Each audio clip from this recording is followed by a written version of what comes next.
రెండవ పండరీపురాన్ని ఈరోజు వీడియోలో మనం వీక్షిద్దాం. ఈ యొక్క క్షేత్రం ఎక్కడ ఉంది అనేది మీకు ఈ వీడియోలో చెప్తాను. ముందుగా అయితే ఈ వీడియోని స్కిప్ చేయకుండా చూడండి. చూసి ఆ స్వామివారి యొక్క ఆశీస్సులు పొందుతారని నేను కోరుకుంటున్నాను. ఈ ఆలయం వచ్చేసరికి మచిలీపట్నానికి 7 కిలోమీటర్ల దూరంలో ఉన్న చిలకలపూడి అనే గ్రామంలో వేంచేసి ఉన్న శ్రీ పండరీపురనాథుడైన పాండురంగ స్వామివారి దేవాలయం. ఈ దేవాలయానికి వెళితే పండరీపురంలో ఉన్న పాండురంగ స్వామి కంటే ఎక్కువ ప్రాధాన్యత ఈ యొక్క స్వామికి ఉంది. ఈ స్వామివారు ఎలా వచ్చారు అంటేనే చెప్తాను. అయితే ఆ ప్రాంతానికి చెందిన ఒక భక్తుడు నరసింహాచార్య అనే స్వామివారు ఎప్పుడు కూడా చిన్నప్పటి నుండి కూడా స్వామివారి యొక్క అంటే దైవభక్తులు ఎక్కువ ఉండేవారు. వారు పండరీపుర శ్రీ పాండురంగ స్వామివారికి మహాభక్తులుగా ఉండేవారట. వారు ప్రతిరోజు కూడా ఆ స్వామివారిని ఆరాధిస్తూ ఉంటారు. అలాగే ప్రతి సంవత్సరం కూడా పండరీపురం వెళ్ళి పాండురంగ స్వామి దర్శనం చేసుకుంటూ ఉంటారు. కొంచెం వృద్ధాప్యం వచ్చినాక ఎవరైనా వెళ్ళలేరు. అలాంటి సమయంలో వెళ్ళలేనప్పుడు చాలా బాధపడుతూ ఉండగా ఒకరోజు కలలో స్వామివారు కనపడి, నేను ఇక్కడ వెలవటానికి సిద్ధంగా ఉన్నాను, పలానా చోట నువ్వు ఆలయాన్ని కట్టించు, ఆలయాన్ని కట్టించిన తర్వాత నేను వచ్చి ఆలయంలో కొలువు ఉంటాను, విగ్రహ రూపంలో వచ్చి ఉంటాను అని స్వామివారు సెలవించారంట. ఆ తర్వాత కార్తీక మాసంలో స్వామివారి యొక్క ఆలయ నిర్మాణం అనేది పూర్తయింది స్వామివారు చెప్పినట్లుగా. అలాగే అక్కడ ఆ రోజు ఈయన ఏం చెప్పారంటే రాజులకి అక్కడ ఉన్న వారందరికీ కూడా ఆ రోజుల్లో చెప్పారంటండి, కలియుగంలో ఇలా విగ్రహ రూపంలో స్వామి వస్తారంట, ఆలయం కట్టమన్నారంట అని చెప్పుకుంటున్నారు. అందరూ కూడా వేలాది మంది అక్కడికి వచ్చారంట. ఆ గ్రామస్తులు, మిగతా గ్రామస్తులు అందరూ కూడా ఆలయాన్ని దగ్గరికి రాగానే అక్కడ ఏమైంది అంటే కనుక ఎంతసేపటికి ఆ సమయానికి రాలేదంట స్వామి. రాపోయేసరికి ఈయనంట ఆంజనేయ స్వామి దగ్గర కూర్చుని ఆంజనేయ స్వామి వారు వాళ్ళకు అంటే వాళ్ళ గ్రామంలో చెప్పేది ఏంటంటే కనుక ఆంజనేయ స్వామి వారు ఆయన రాకపోతే నేనే పండరీపురం నుండి తీసుకొచ్చి ఇక్కడ ప్రతిష్ఠ చేస్తాను అని నేను చెప్పారంట. ఆయన వాళ్ళ కల్లో కనపడే ఆంజనేయ స్వామి వారు అని చెప్పుకుంటారు. అయితే ఆంజనేయ స్వామి దగ్గరికి వచ్చి నీ మాట నిలబెట్టుకోవా అని గట్టిగా స్వామివారిని అడుగుతూ ఉండగా ఒక గర్భాలయంలో నుండి ఒకేసారి పెద్ద వెలుగు వచ్చిందంటండి. ఆ వెలుగు తర్వాత స్వామివారు అక్కడ 3 అడుగుల బాలుడు రూపంలో ఉన్న పండరీపురంలో ఏ విధంగా అయితే స్వామివారు నిలిచారో అదే విధంగా స్వయం వ్యక్తమైన మూర్తిగా యొక్క గర్భాలయంలో వేంచేశారు. ఈ స్వామివారు అలా స్వయం వ్యక్తమైన రూపంలో ఇక్కడ దర్శనమిస్తారు. ఇక్కడ ఈ ఆలయంలో మీరు భక్త తుకారాం కావచ్చు, ఇంకా ఎవరో చాలామంది ఉన్నారు స్వామివారిని సేవించే వారిల్లోనే వీని కూడా ఒక వ్యక్తిగా స్వామివారిని పూజించి స్వామివారి యొక్క ఆశీస్సులు పొందారు. వారి విగ్రహం కూడా మనం వెళ్తూ ఉండగా ఉంటుంది. ఆయన విగ్రహం కూడా ఎవరైతే ఈ యొక్క ఆలయాన్ని కట్టారో వారి యొక్క ఉంటుంది. అలాగే చుట్టుపక్కల 108 దివ్య దేశాలు అంటారు చూడండి, అలాంటివే 108 గుళ్ళు అయితే ఉంటాయి. వాటిలో ఒక్కొక్కళ్ళు ఒక్కొక్క దేవతలు ఉంటూ ఉంటారు. ఈ విధంగా 3 ఎకరాల్లో చాలా విశాలంగా ఈ యొక్క ఆలయాన్ని కట్టడం జరిగింది. చక్కని ఆ ప్రాంగణం అంతా కూడా చాలా చక్కగా ఉంటుంది. కార్తీక మాసంలో వస్తే మాత్రం చాలా కోలాహలంగా ఉంటుంది. కార్తీక మాసంలో విశేషమైన పూజా కార్యక్రమాలు చేస్తూ ఉంటారు స్వామివారికి. బ్రహ్మోత్సవాలలాగా చేస్తారు, రథోత్సవాలని ఇవన్నీ కూడా చేస్తారండి.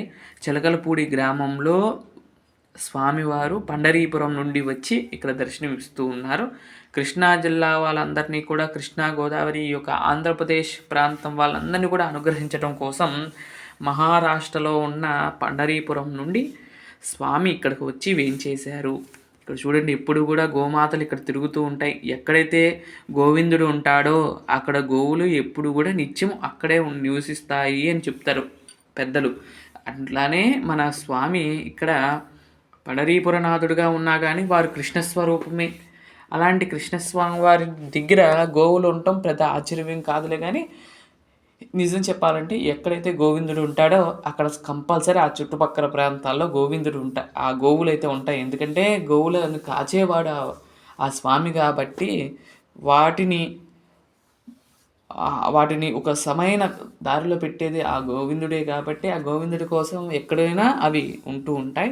ఇక్కడ ఈ చిన్న క్లిప్ ఏంటంటే గనక ఇది ఇక్కడ చూపిస్తుందంతా కూడా ఈ కార్తీక మాసంలో ఇలా ఉంటుందండి. కానీ ఇంకా తక్కువ మంది కానీ అంటే సమయం బట్టి చాలామంది ఉంటారండి. ఇక్కడ పుష్కరిణి కూడా ఉంది. పుష్కరిణి తీరము.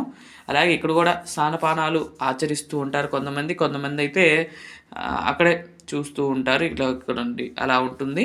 ఆలయం ముందు ధ్వజస్తంభం ఉంటుంది. చాలా బాగుంటుంది. విశాలమైన ఆలయం. 108 లింగాలు కూడా ఉంటాయండి. ప్రత్యేకంగా ఒక ఆలయము. అలాగే ఎవరైతే ఈ యొక్క ఆలయాన్ని కట్టారో వారి యొక్క సమాధి కూడా ఉంటుంది. ఇక్కడ దర్శనం చేసుకోవచ్చు. ఇదిగోని చూసారా ఇలా ఉంటుంది. కార్తీక మాసంలో విశేషంగా లక్ష్మీనారాయణుడి యొక్క విగ్రహం ఉంటుంది. అలాగే పక్కన అండి ఇక్కడ ఒక ఇక్కడ కనపడుతుంది చూడండి ఒక మండపం వల్లే. ఆ మండపం దగ్గర స్వామివారి యొక్క ఆలయం పక్కనే అమ్మవారి యొక్క ఆలయం కూడా ఉంటుందండి. అక్కడ కూడా దర్శనం చేసుకుని ఈ విధంగా చేసుకోవచ్చు. ఇక్కడికి చాలామంది ప్రముఖులు వస్తూ ఉంటారు కూడా. చాగంటి కోటేశ్వరరావు గారు కూడా కానీ వాళ్ళందరూ కూడా వస్తూ ఉంటారు. చాలా విశేషమైన టెంపుల్ అండి ఇది. ఈ యొక్క కృష్ణా జిల్లాలోనే పెద్ద దేవాలయాల్లో ఒకటి ఈ యొక్క పండరీపురనాథుడు. ఆ స్వామివారు ఎలా ఉంటారో మీకు ఇక్కడ చూపిస్తాను చూడండి గర్భాలయంలో. కానీ వీడియోలు ఫోటోలు అయితే అస్సలు ఎలా ఉండదండి. పండరీపురంలో అయినా కానీ పండరీపురం ఎలా ఉంటుందంటే అక్కడ ఎలా ఉంటుంది, వీడియోలు తీసే అలవా ఉంటుంది. మీడియా వాళ్ళు వెళ్ళి వీడియోలు తీస్తారు. కానీ ఇక్కడ మాత్రం ఎలాంటి వీడియోలు తీనీరు. ఎందుకంటే స్వామివారు స్వయం వ్యక్తమైన మూర్తి.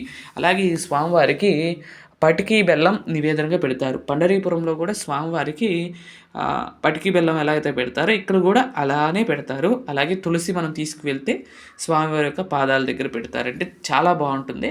అలాగే పండరీపురంలో ఎలా అయితే స్వామివారి యొక్క పాదాలు తాకచ్చో ఇక్కడ కూడా అదేవిధంగా స్వామివారి యొక్క పాదాలు తాకవచ్చండి. ఇలా ఉంటారండి స్వామివారిని గర్భాలయంలో.